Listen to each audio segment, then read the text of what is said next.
ನಮ್ಮ ಹಿಂದೂ ಸಂಪ್ರದಾಯದಲ್ಲಿ ಪ್ರತಿ ಹಬ್ಬವೂ ಕೂಡ ನಿರ್ದಿಷ್ಟ ಮಾಸ ಅಥವಾ ನಕ್ಷತ್ರ ಅಥವಾ ತಿಥಿಯಂದು ಆಚರಿಸ್ತಾರೆ.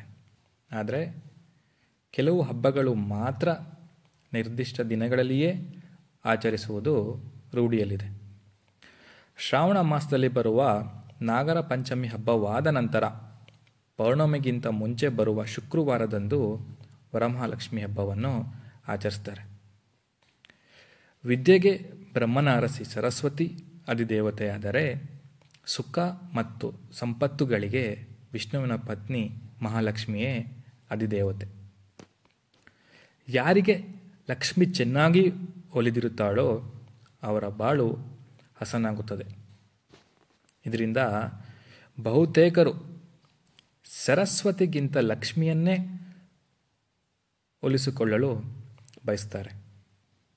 ಕಲಿಯುಗದಲ್ಲಿ ಯಾವುದೇ ಜಾತಿಗಳ ತಾರತಮ್ಯವಿಲ್ಲದೆ ಪೂಜಿಸುವ ಏಕೈಕ ದೇವತೆ ಎಂದರೆ ಅದು ಶ್ರೀ ವರಮಹಾಲಕ್ಷ್ಮಿ. ಶ್ರೀ ಮಹಾಲಕ್ಷ್ಮಿಯ ಜನನ ಹೇಗಾಯಿತು ಅಂತ ತಿಳ್ಕೊಳ್ಳೋಣ ಬನ್ನಿ. ಮುನಿಗಳಲ್ಲಿ ಅತ್ಯಂತ ಕೋಪಿಷ್ಠರೆಂದೇ ಖ್ಯಾತರಾದ ದುರ್ವಾಸ ಮಹರ್ಷಿಗಳ ಶಾಪದಿಂದ ದೇವೇಂದ್ರ ರಾಜನೆಲ್ಲ ಕಳ್ಕೊತಾನೆ. ಸ್ವರ್ಗ ಲಕ್ಷ್ಮಿಯು ಕೂಡ ಸ್ವರ್ಗವನ್ನು ಬಿಟ್ಟು ವೈಕುಂಠ ಸೇರಿಕೊಳ್ತಾಳೆ. ದೇವಲೋಕಕ್ಕೆ ದಾರಿದ್ರ್ಯ ಬರುತ್ತದೆ. ಇದರಿಂದ ದುಃಖಿತರಾದ ದೇವತೆಗಳೆಲ್ಲರೂ ಕೂಡ ಚತುರ್ಮುಖ ಬ್ರಹ್ಮನ ಮುಂದಿಟ್ಟುಕೊಂಡು ವೈಕುಂಠವಾಸಿ ಮಹಾವಿಷ್ಣುವಿನ ಮೊರೆ ಹೋಗ್ತಾರೆ. ಭಗವಾನ್ ವಿಷ್ಣುವಿನ ಆಜ್ಞೆಯಂತೆ ಅಮೃತವನ್ನು ಪಡೆಯಲು ಸಮುದ್ರ ಮಂಥನ ಮಾಡಲಾಗುತ್ತದೆ.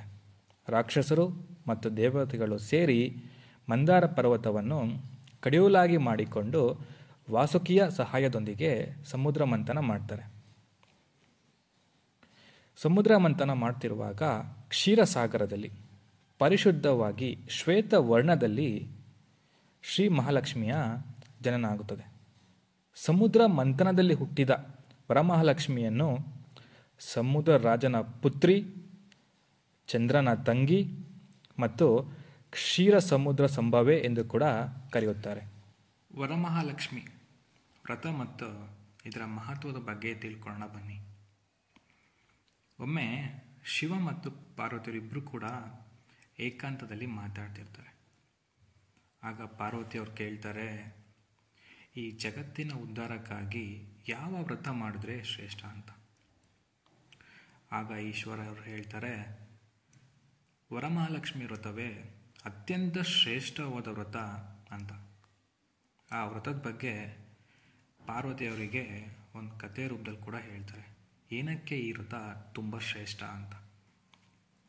ಒಂದೂರಲ್ಲಿ ಒಬ್ಬರು ಚಾರುಮತಿ ಅಂತ ಇರ್ತಾರೆ.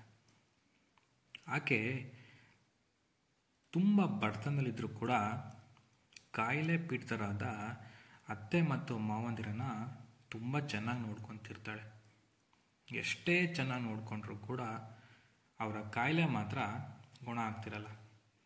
ಅವರಿಬ್ಬರ ನರಳಿಕೆಯನ್ನು ಅವಳಿಗೆ ನೋಡೋಕ್ಕಾಗ್ತಾ ಇರಲ್ಲ. ಒಂದಿನ ಬೇಸರಗೊಂಡ್ಬಿಟ್ಟು ಮಹಾಲಕ್ಷ್ಮಿ ಹತ್ರ ಕೇಳ್ಕೊತಾಳೆ, ನಾನು ಇಷ್ಟೊಂದು ಚೆನ್ನಾಗಿ ನೋಡ್ಕೊತಾ ಇದ್ದೀನಿ ನಮ್ಮ ಅತ್ತೆ ಮಾವನ್ನ, ಆದರೂ ಕೂಡ ಏನಕ್ಕೆ ಅವರಿಗೆ ಗುಣ ಆಗ್ತಾ ಇಲ್ಲ, ದಯಮಾಡಿ ಅವ್ರನ್ನ ಗುಣ ಮಾಡುವಂತ. ಆಗ ಒಂದಿನ ಸಾಕ್ಷಾತ್ ಮಹಾಲಕ್ಷ್ಮಿಯೇ ಕನ್ಸಲ್ಲಿ ಬರ್ತಾಳೆ. ಏನಂತ ಹೇಳ್ತಾಳೆ ಕನ್ಸಲ್ಲಿ ಬಂದು ಅಂತ ಅಂದರೆ, ಸಾಕ್ಷಾತ್ ಮಹಾಲಕ್ಷ್ಮಿಯೇ ತನ್ನ ಕನಸಿನಲ್ಲಿ ಬಂದು ಅನುಗ್ರಹಿಸಿದ್ದನ್ನು ನೋಡಿಬಿಟ್ಟು ತುಂಬ ಖುಷಿ ಆಗ್ತಾಳೆ. ನಂತರ ಶ್ರಾವಣ ಮಾಸದ ಪೌರ್ಣಮಿಗಿಂತ ಮುಂಚೆ ಬರುವ ಶುಕ್ರವಾರ ಬಹಳ ಭಕ್ತಿಯಿಂದ ಶ್ರೀ ಮಹಾಲಕ್ಷ್ಮಿಯನ್ನು ಪೂಜೆ ಮಾಡ್ತಾಳೆ. ನಂತರ ಆಕೆಯ ಬಡತನ ಎಲ್ಲ ಹೋಗ್ಬಿಟ್ಟು ತುಂಬ ಶ್ರೀಮಂತಳಾಗ್ತಾಳೆ. ಹಾಗೆ ಅವಳ ಅತ್ತೆ ಮತ್ತು ಮಾವನಂದಿರಿಗೆ ಏನು ಕಾಯಿಲೆ ಬಂದಿರುತ್ತೋ ಅದು ಕೂಡ ಗುಣ ಆಗ್ಬಿಡುತ್ತೆ. ಅಂದಿನಿಂದ ಪ್ರತಿ ವರ್ಷವೂ ಕೂಡ ಆಕೆ ತನ್ನ ಬಂಧು ಮತ್ತು ಮಿತ್ರರೊಡನೆ ತಪ್ಪದೆ ಶ್ರೀ ವರಮಹಾಲಕ್ಷ್ಮಿಯ ವ್ರತನ ಮಾಡ್ತಾಳೆ. ಹಾಗೂ ಹಲವಾರು ವರ್ಷಗಳ ಕೂಡ ಅವಳು ಸುಖವಾಗಿ ನೆಮ್ಮದಿಯಾಗಿ ಜೀವನವನ್ನು ನಡೆಸ್ತಾಳೆ.